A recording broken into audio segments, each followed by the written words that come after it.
This is my first test run making masa for tamales completely from scratch. My late tia Pava used to make them like this, and my dad said she made the absolute best tamales, so I'm determined to do the same. I nixtamalized my own corn, rinsed it, and ground it into fresh masa using a little help from a molino, but a metate or a stone slab is the more traditional way. A full recipe is coming soon, but I wanted to share some tips about this process. I usually split my workload over 2 days. The first day I soak the corn and make the meat filling, that way it's easier to separate the fat from the broth, which controls the fat content in the masa. I decided to experiment by whipping the lard since I see so many people swear by this, but I was taught to melt it just until it starts to smoke. I think this adds some flavor complexity to the masa, giving it a toasty, nutty depth. She also never did the float test, but for some reason it gives me confidence. Here's a pro tip.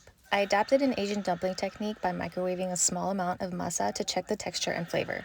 Some salt and lard can leak out during steaming, so you want to make it a little saltier and add slightly more lard than you think you need. The texture should be light and spongy. Right now, it's a little bit on the dry side because I used 20% lard to masa, which is the standard ratio when you buy masa from the store. I ended up increasing the lard to 30% and added some red salsa to make my red beef tamales. That gave the masa extra moisture, flavor, and a really nice tender texture. For my first test run, these turned out pretty amazing. Easily some of the best tamales I have made so far, and even my husband noticed the difference in the quality of the masa. It's definitely worth the extra work.